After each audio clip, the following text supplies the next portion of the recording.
Yo les potes, tout le monde, c'est Isma, j'espère que vous allez bien. On se retrouve aujourd'hui pour une nouvelle vidéo les gars.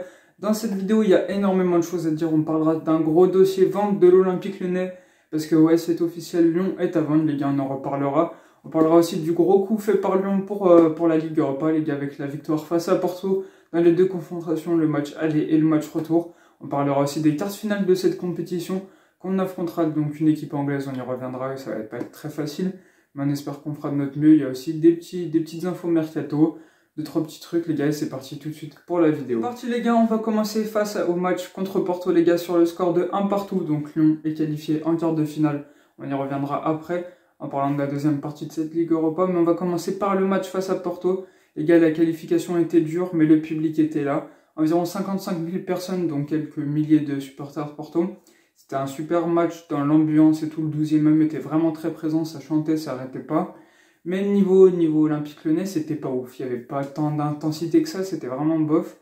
Du coup, ça s'est pas passé comme on le voulait avec les mêmes intensités, la même technicité que le match aller, les gars. Donc Porto dominait beaucoup, Porto était supérieur techniquement, vraiment. Et Lyon a mis directement d'entrée, après une quinzaine de minutes, le but grâce à un extérieur du pied. La passe décisive, c'est un extérieur du pied de Léo Dubois. C'est une pépite, les gars. Cette passe, elle est magnifique. Qui envoie en profondeur Moussa Dembélé qui n'est pas hors jeu. Et qui a juste à ajuster le gardien par une petite frappe, petit filet à gauche. Somptueuse, les gars. Du coup, Lyon menait 1-0. Ensuite, on s'est quand même encore endormi. Porto nous dominait. Paqueta n'a pas fait le match de sa carrière, même si sur 2-3 actions, il est capable de faire le show. Il est capable de montrer qu'il est présent et c'est un joueur de classe internationale, mais il n'est pas si brillant qu'il était au début de saison. Moussa Dembélé, Tanguy Ndombele et Maxence Cacré, c'était pas fou. Pareil, c'était pas le match de leur vie, c'était plutôt moyen. Cacré a récupéré quelques ballons, mais il en a perdu aussi. Mais il se donnait derrière. Tanguy Ndombele faisait le taf aussi, mais bon, il y avait mieux quoi. Il a déjà mieux joué du côté de l'OL sur les matchs précédents surtout.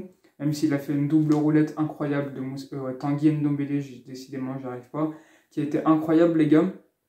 Les seuls joueurs bons de l'Olympique Lyonnais les gars, c'était Moussa Dembélé qui a fait un super match, mais bon, qui est sorti un peu en fin de rencontre. Mais il a vraiment fait un super match, Moussa Dembélé qui a trouvé les chemins de défilé en Ligue Europa, donc la première fois cette saison. Il y a aussi Anthony Lopez qui a fait son match les gars. Il n'avait pas tant d'arrêt à faire que ça parce que les frappes n'étaient pas beaucoup cadrées.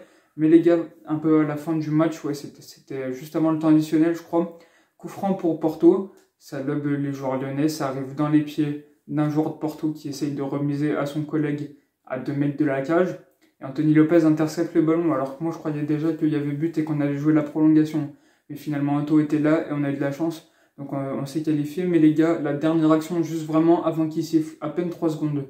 Là, il y a vraiment un gros raté de l'Olympique Lyonnais. Je veux bien qu'on soit qualifié, mais bon, s'ils avaient mis le but précédent, ça n'aurait pas été la même si on avait loupé cette action, alors qu'on l'a loupé.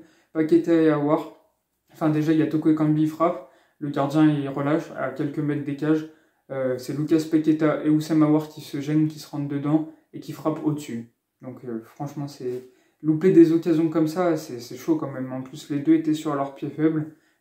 Oussem Aouar était sur son pied gauche et Lucas Paqueta sur son pied droit. Et du coup, ils ont loupé cette action. Donc, ce qui fait que le match n'a vraiment pas été fou. Thiago Mendes et Castello Luqueba ont fait le taf en défense centrale. D'ailleurs, Léo Dubois ne sera pas là pour la quart finale aller à Londres, on y reviendra, puisqu'il a pris un carton jaune. Du coup, la charnière Castello Luqueba et Thiago Mendes a vraiment fait le taf. Thiago Mendes toujours en forme, Luqueba aussi. Thiago Mendes qui se réinvente en défenseur central.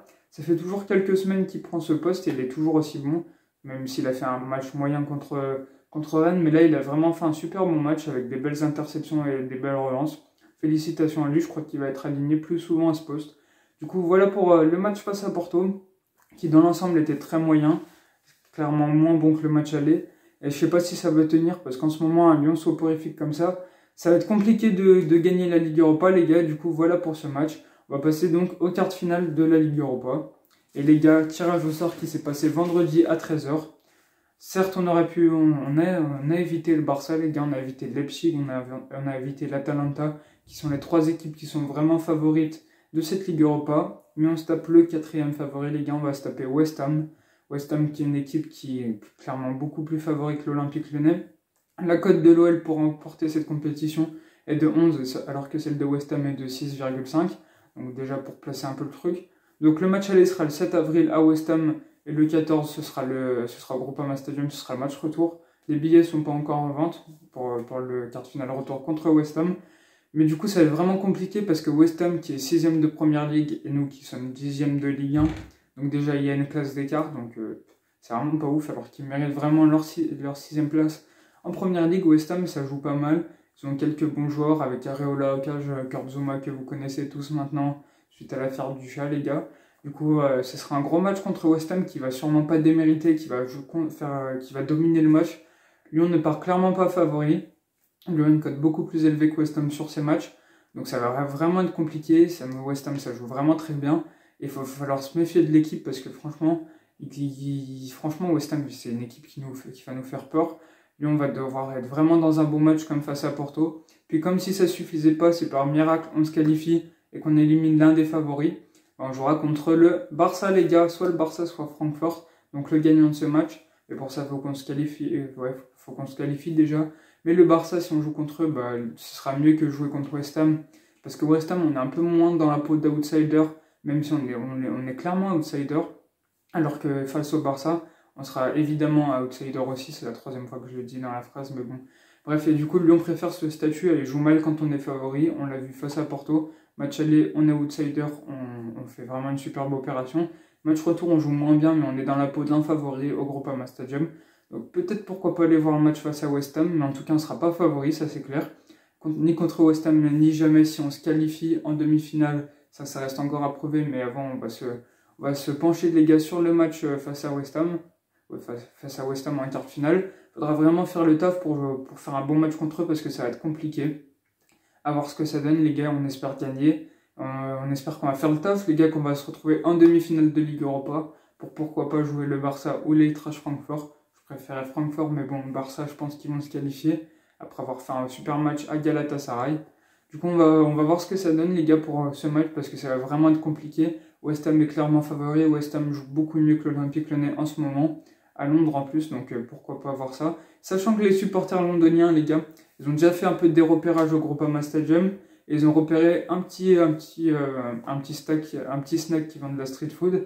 Donc c'est à l'entrée du virage nord, les gars, juste dehors du stade. C'est au sandwich lyonnais, les gars, c'est le petit snack qui vendent des sandwichs avec les spécialités lyonnaises, les gars, saucissons à cuire, oignons du Beaujolais, tout ça dans des sandwichs. C'est gastronomique et c'est pareil que c'est super bon, mais bon, je suis jamais allé goûter là-bas. Et du coup, West Ham ont repéré ce petit snack pour y faire un tour avant le match ou à la mi-temps et même peut-être après le match. Du coup, ils font ce qu'ils veulent, ils ont déjà fait le repérage. Mais nous, il va falloir qu'on soit concentré jusqu'au bout sur cette rencontre qui va être vraiment compliquée. Voilà pour le dossier Ligue Europa, les gars. On va passer à toutes les autres infos. C'est parti. C'est parti, les gars, pour la deuxième partie de la vidéo. On va commencer avec la petite info mercato. Donc, le défenseur central du FC Porto, Mbamba, pourrait rejoindre l'Olympique Lyonnais. C'est ce qu'en tout cas indiquent les journalistes portugais. Donc, un accord serait fait entre l'Olympique Lyonnais et le joueur qui est en fin de contrat cet été. Plusieurs clubs seraient dessus. Moi, je serais vraiment pas contre l'arrivée de ce joueur du côté de notre club, qui pourrait pallier le départ de Jason Denayer et les blessures actuelles, comme celle de Sinali Diomandé ou encore celle de Jérôme Boateng, mais qui est plus petite. Du coup, je serais vraiment pas contre l'arrivée de ce joueur pour pourquoi pas faire le taf en défenseur central, même si là on a nos deux défenseurs type Castello Luqueba et Thiago Mendes qui font vraiment beaucoup de taf. Vous pouvez réagir en commentaire sur l'arrivée de ce joueur qui ne devrait pas tarder à être signé, même s'il y a encore un peu de concurrence et que certaines clauses doivent être gérées dans le contrat. Voilà pour cette petite info mercato. On va passer au dossier un peu plus gros, les gars. Donc le premier, c'est qu'un match de légende est organisé au mois de mai au Groupama Stadium. Je vous mettrai la date précise au montage. Donc tout simplement, ce match sera au profit des familles ukrainiennes et de leurs enfants. Donc pour les soutenir dans la guerre qui les oppose à la Russie, vous le savez tous maintenant. Du coup, du côté il y aura deux équipes, les gars. Du côté de l'UNICEF, vous connaissez donc tous le champion du monde 98, Manu Petit. Il sera de la partie. Et Laure Boulot, qui est aussi ancienne footballeuse internationale, donc qui a joué en équipe de France, qui a joué au PSG et à Lens notamment. Ensuite, du côté des légendes de l'Olympique Lyonnais, parce que oui, ce match opposera l'UNICEF à l'OL des légendes. Donc il y aura du Michael Essien, il y aura du Sonny Anderson, il y aura du Tony Parker qui sera avec nous aussi, parce que il est au conseil d'administration de l'Olympique Lyonnais. Il est aussi propriétaire de l'Asvel, l'ancien basketteur. Il y a aussi du Sidney Govou. Au cage, il y a du Grégory Coupet. Et donc il y a aussi un streamer youtubeur, les gars, c'est Domingo, il sera de la partie. Donc pourquoi pas voir ce petit match bien sympathique, les gars. Les places sont en vente sur la billetterie de l'Olympique Lyonnais, elles sont abordables. Donc ça va être un bon petit match pour voir ce match caritatif. Donc félicitations à l'Olympique Lyonnais qui a organisé ça. C'est vraiment super ce qu'ils ont fait. Du coup, voilà pour cette petite info. On va passer à un domaine plus administratif, plus économique, les gars. Et oui, c'est officiel, l'Olympique Lyonnais est à vendre. Et oui, on va vous expliquer tout ça. Donc il y a les 3 actionnaires majoritaires donc, qui sont Jean-Michel Aulas à hauteur de 30%, et IDG Capital et le groupe Pathé, le groupe de cinéma, qui sont respectivement actionnaires à 20 et 25% du club. Donc Pathé et IDG Capital veulent vendre leur part, pas Jean-Michel Aulas, je vous rassure. Donc les deux groupes veulent vendre leur part, pour pourquoi pas trouver de nouveaux actionnaires qui pourraient donc renflouer les caisses de l'Olympique Lyonnais. Donc pour l'instant, il n'y a pas tant de touches que ça, même s'il y en a quelques-unes. Mais pour l'instant, les médias n'indiquent pas de nom d'entreprise ou d'actionnaires. Donc à voir d'ici les prochaines semaines ou la fin de la saison, même un petit peu après, pour voir si les groupes vont réussir à vendre leur part de l'Olympique Lyonnais. Je vous rassure, Jean-Michel Aulas n'est pas menacé par ça, à part si la personne qui veut racheter les parts achète pour au moins donc 30% des parts, pour au moins égaliser Jean-Michel Aulas. Donc dans ce cas-là, son poids compterait plus que celui de Jean-Michel Aulas, notre président actuel au conseil d'administration, et pourrait donc être menacé et donc pouvoir son poste de président partir.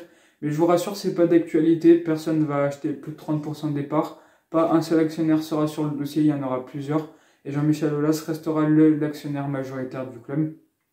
Du coup, pourquoi pas avoir de nouveaux investisseurs de l'Olympique Lyonnais qui mettent un peu plus d'argent pour pouvoir peut-être voir une nouvelle politique sportive ou économique. Ça rafraîchirait l'Olympique Lyonnais, je suis vraiment pas contre cette action. Tant que Jean-Michel Aulas n'est pas menacé, même s'il fait pas toujours les meilleurs choix, c'est quand même l'homme du club. Quand on dit Olympique Lyonnais, on pense à Jean-Michel Aulas, notre grand président, celui qui nous a mis au statut d'énorme club, l'un des meilleurs clubs français, si ce n'est le meilleur club, pas actuellement, mais de l'histoire, enfin vous avez capté. Du coup, voilà pour cette petite info. Vous pouvez réagir à la vente de l'Olympique Lyonnais en commentaire. On ne sait pas si ça va se faire d'ici les prochaines semaines ou la fin de la saison, ou si ce n'est même un peu après. Donc on sait juste que c'est à vendre et qu'à tout moment, quelqu'un peut les acheter.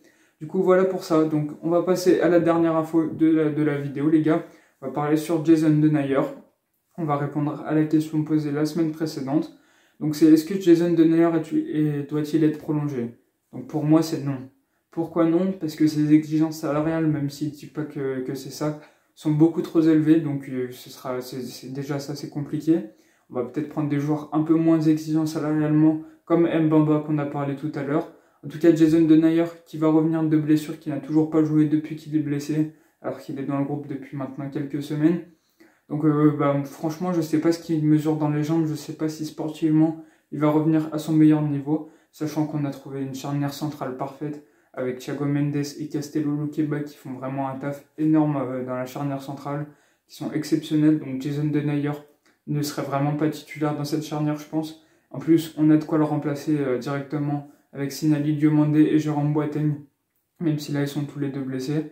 Donc pour l'instant c'est compliqué, mais d'ici les prochaines semaines, voire la prochaine saison, je pense qu'on pourra faire avec son départ. Si on achète Mbamba, ce sera bon. Donc pour moi, Jason Denayer ne doit pas être prolongé, les gars. Vous pouvez dire en commentaire si vous voulez qu'il soit prolongé ou pas, et pourquoi, les gars, c'est important. Pour moi, c'est non, parce que ses exigences salariales sont trop fortes, puis sportivement, on ne sait pas où il en est, sachant que la défense lyonnaise est déjà très opérationnelle et qui marche très bien. Du coup, les gars, voilà pour cette vidéo. Les gars, pour la semaine prochaine, on peut répondre en commentaire à la question que je vais poser, qu'on y répondra donc la semaine prochaine. Donc, est-ce que Lyon peut battre West Ham? On analysera vraiment les deux équipes, notamment l'équipe londonienne, donc pour voir où ils en sont dans leur compo type, dans leur dernier match, dans leur forme en Ligue des Champions, en Ligue Europa, ou dans les anciennes précédentes coupes de l'UEFA et coupes des clubs champions. On y reviendra donc la semaine prochaine avec une vraie analyse. J'espère que vous avez kiffé la vidéo, les gars. Donc si c'est le cas, n'hésitez pas à liker, à commenter et à vous abonner. Ciao, ciao!